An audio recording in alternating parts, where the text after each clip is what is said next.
Hello dear students, welcome to this solution series for CSIR NET November 2020. So I will be solving this problem 2 from the part C of your paper. Let us have a look. It's a problem from real analysis.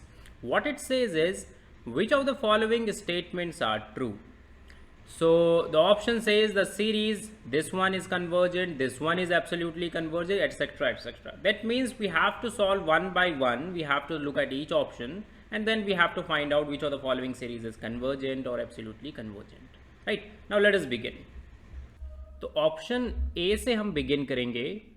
Option A में आपको दिखाई दे रहा है कि एक series है और अगर आप सिर्फ डिनोमिनेटर को देखो तो denominator is a positive term series.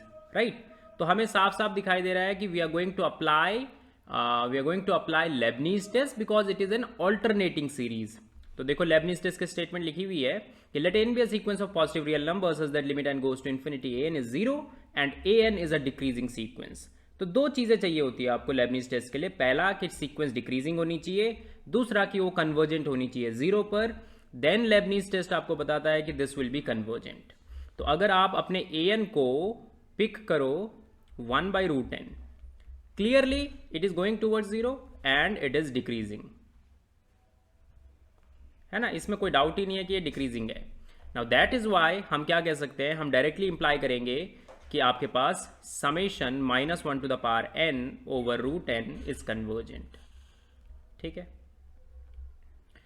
Now B option के बारे में हम बात करेंगे. क्या लिखा हुआ है कि ये एब्सोल्युटली कन्वर्जेंट है. तो लिखा हुआ क्या है देखते हैं. तो -1 to the power n over root n plus n. Now absolute इसको मैंने क्या मान लिया, un मान लिया. नाउ दस हमें एब्सोल्यूट कन्वर्जेंस चेक करनी है. एब्सोल्यूट कन्वर्जेंस का मीनिंग होता है कि आपको समेशन मॉड un की कन्वर्जेंस को चेक करना होगा. तो समेशन मॉड un आएगा कितना, root n plus n. Right, आप मॉड un को एक बार लिख के देखो कि कैसा है ये. So it is 1 by root n plus n.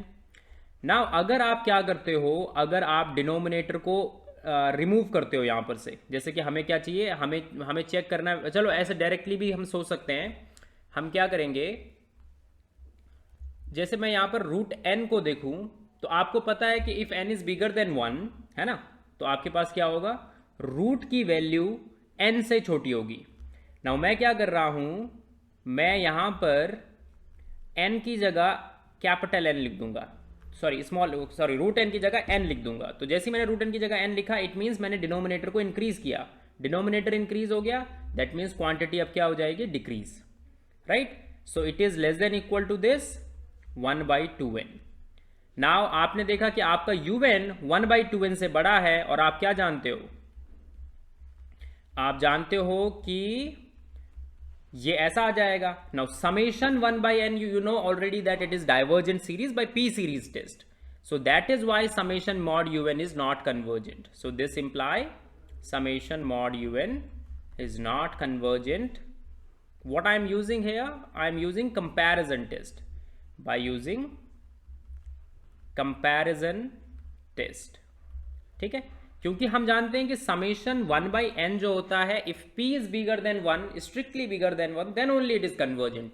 If p is equal to 1 और p is less than equal to 1, then it is not convergent. Alright, अब हमें c और d में से आपको चूज करना है कि कौन सा करेक्ट होगा.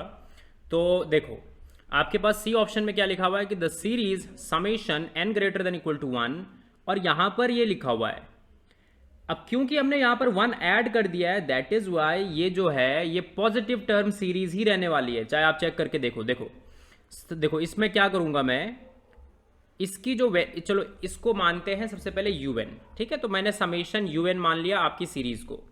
नाउ un की जो वैल्यू है वो कितनी है, देखो अगर n ऑड हुआ तो ये log n over n to the power 3 by 2 है. Right, if n is odd. अगर n इवन हुआ तो फिर कितना है ये, if n is even then देखो ये ट्वाइस आ जाएगा यहां पर. So 2 root n plus log n over n to the power 3 by 2. Right, इतना ही पोर्शन आ जाएगा. गॉट इट, ठीक है. Now it's a positive term series. तो पॉजिटिव टर्म सीरीज में हमें रीअरेंजमेंट में कोई प्रॉब्लम नहीं होती है. आप कभी भी रीअरेंज कर सकते हो, आगे पीछे कर सकते हो टर्म्स को. तो मैं सिर्फ इसकी कन्वर्जेंस को चेक करता हूं कि इसका जो इवन वाला जो पार्ट है क्या वो कन्वर्ज कर रहा है। जब आप इवन इवन वाले टर्म्स का सम अप करते हो तो क्या वो कन्वर्ज कर रहा है, ये मैं चेक करना चाह रहा हूं। तो आप सिर्फ इसको अपना फिलहाल के लिए सीरीज मानो, summation 2 root n plus log n over n to the power 3/2। ठीक है, नाउ जो an है मेरे पास वो कितना है, 2 root n plus log n over n to the power 3/2। अगर मैं यहां पर log n को रिमूव कर दूं, दैट मीन्स मैंने डिनोमिनेटर को क्या, सॉरी न्यूमरेटर को क्या कर दिया, डिक्रीज। न्यूमरेटर डिक्रीज हो गया तो क्वांटिटी डिक्रीज हो जाएगी। सो n टू द पावर 3/2 यहां पर आएगा। Now an is finally bigger than 2 over n, तो ये 2 ओवर n से बड़ा है, that means summation an will be bigger than summation 2 over n। और ये तो आप जानते हो कि डाइवर्जेंट है, विच इज डाइवर्जेंट, है ना। पी सीरीज टेस्ट से आप इसको जानते हो कि डाइवर्जेंट है। तो मैं अब कंपैरिजन टेस्ट अप्लाई करूंगा। तो मैं ये कहना चाह रहा हूं कि इस सीरीज का जो इवन वाला पोर्शन है जिसमें n की वैल्यू इवन है वो डाइवर्जेंट है, क्योंकि ये पॉजिटिव टर्म सीरीज है, that's why the whole series will be divergent. ठीक है, so that's why summation un is divergent. Now इस पोर्शन को आप देखो, तो इस सीरीज को मैं दो हिस्सों में ब्रेक कर रहा हूं। आप इसको मान लो समेशन un, तो ये मान लो आप कितना लिखा हुआ है, -1 to the power n root n plus 1 over n to the power 3/2। ठीक है, इसको मैं यहां पर से एलसीएम ब्रेक कर रहा हूं। अगर मैं एलसीएम ब्रेक करूंगा तो मेरे पास आएगा -1 to the power n over n plus 1 over n to the power 3/2।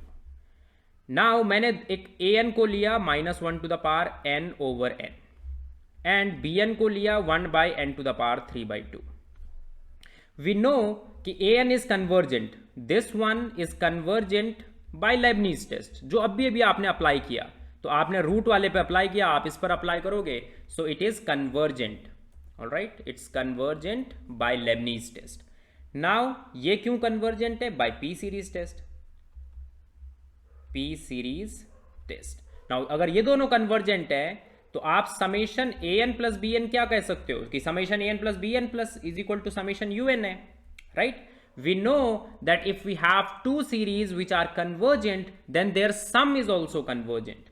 Since sum of two convergent series is convergent, so that's why thus summation un is convergent। तो समेशन un भी क्या होगा, convergent होगा, इसी reason की वजह से। It means D option आपका करेक्ट है और सी ऑप्शन आपका इनकरेक्ट है। तो फाइनली क्या कर लेते हैं, मार्क कर लेते हैं। आपने ए ऑप्शन को यहां पर प्रूफ किया था कि ए जो है वो करेक्ट है, किससे, लेबनीज टेस्ट से। बी ऑप्शन को कंपैरिजन टेस्ट से आपने इनकरेक्ट मार्क कर दिया था। एंड सिमिलरली आपके पास सी ऑप्शन जो था आपका, सी वाला पोर्शन वो इनकरेक्ट आ चुका है और डी वाला पोर्शन करेक्ट आ चुका है। Got it? All right, so thank you.